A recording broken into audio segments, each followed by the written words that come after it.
Quand j'allais aux toilettes, il y a mon rectum qui sortait. Voilà. J'ai souffert de cela. Pendant 10 ans, il a vécu un véritable calvaire. Rectum sorti, saignement au moment des selles, douleur anale aiguë. Ce jeune homme de 29 ans présentait tous les signes d'une crise d'hémorroïdes. Cette situation d'inconfort a été un obstacle pour ses activités et son épanouissement. Pour se libérer, il a eu recours à une intervention chirurgicale. Grâce à Dieu, l'opération s'est bien passée. Quand je vais aux toilettes, c'est vrai que c'est pas facile, mais bon, aujourd'hui, je me sens beaucoup mieux. La crise hémorroïdaire est une maladie qui met la personne atteinte dans un état de gêne permanente. Les personnes à partir de 40 ans et les femmes enceintes ou en période de menstruation sont les plus touchées.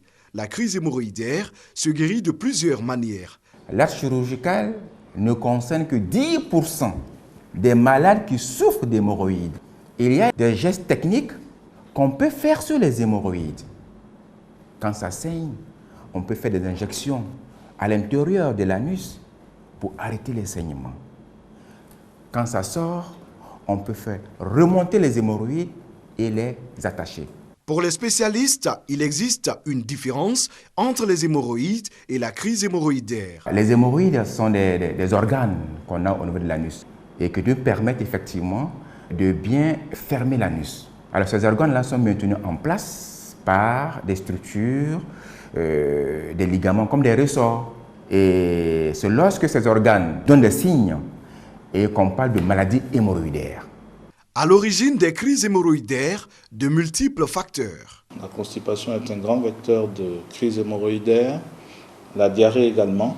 Les hémorroïdes surviennent lorsque il y a une forte tension au niveau de l'abdomen.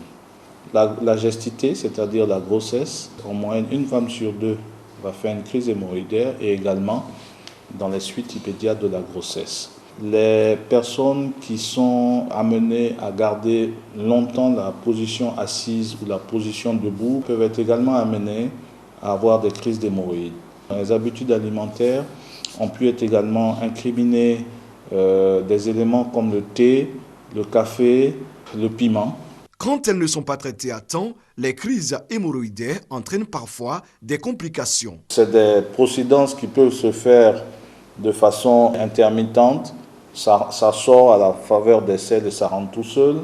Soit c'est une procédance qui aura nécessité qu'on mette le doigt pour la faire rentrer, ou alors c'est une procédance qui ne rentrera jamais.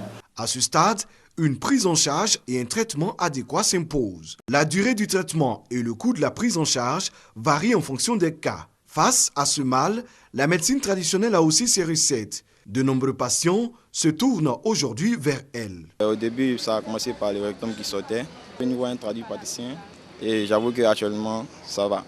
Le choix de cette pratique est-il un recours efficace contre la crise hémorroïdaire? La médecine traditionnelle a des plantes efficaces pour guérir les hémorroïdes dans toutes leurs formes. Entre le recours à la médecine moderne et à la médecine traditionnelle, l'autre voie qui s'offre est la prévention. Pour éviter la constipation, il faut avoir une alimentation équilibrée. Consommer assez d'eau, au moins 1,5 litre, voire 2 litres d'eau par jour. Consommer suffisamment de fruits et de légumes. Le gombo ne joue pas sur l'hémorroïde. Au contraire, le gombo contenant assez de fibres, ça facilite le transit, donc ça vous aide à évacuer. Au service d'exploration fonctionnelle du CHU de Yopougon, 60% des motifs de consultation sont les crises hémorroïdaires. 20 patients sont consultés en moyenne par semaine.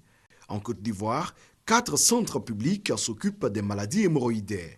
Ils sont situés dans les CHU de Yopougon, de Cocody, de Treichville et de Boaké.